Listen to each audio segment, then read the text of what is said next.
Hi, doing something different today because you're all used to seeing videos of me and I spout on endlessly about what I do.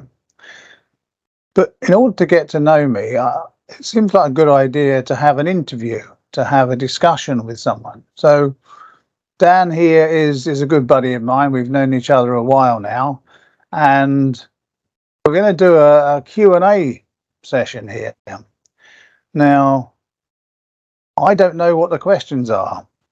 But I do know that Dan is very bright, so I am expecting to be a bit flummoxed at times. So, Dan, please introduce yourself.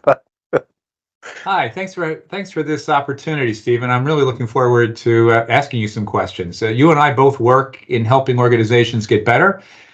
You do it by looking at the people side, and I do it by helping people with the thinking side.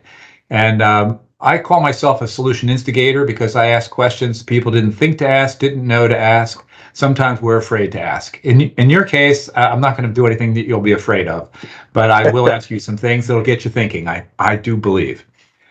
So without further ado, I'll get started. I love quotes, and one of the first times I met you, you said something, and I wrote it down. It's on a Post-it note that's on my monitor with your name underneath it. And you said, people don't obey the laws of physics. And I think that's fabulous. Now, I'm trained as an engineer, and I'm sort of geeky and sciencey. I've got a lot of questions about that quote, but before I do that, I'd like to have you explain what that means for people who aren't engineers, aren't scientists, maybe hated physics class, but there's more to it than just the physics class. Tell me about that. What should people know about that? Because I think it's very important about how you do things.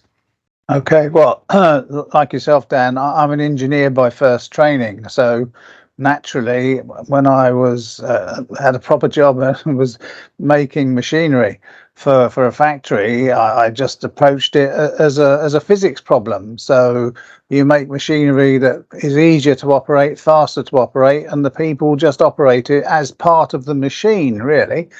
And everyone obeys the laws of physics. They get their money, everyone's happy, and that's it. Except that didn't work. I actually had that shoved in my face in 1976. I know I look younger, but I'm not. And people really hated the machinery that my team had designed. And the question was why. I'd made the job less stressful, easier. They got the same pay, same conditions. I made the job easier, and they hated it. And that really struck a chord with me. Well, I don't understand this. That's not what I've been taught.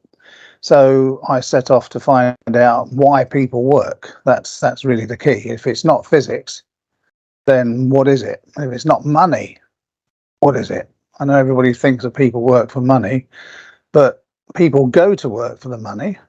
What they do when they get there is due to something else, and it's that something else that I'm interested in. So yeah, that something else it's not mystical, it's not magical, it's people. And I think we all know, don't we, that people don't react the same twice to the same thing.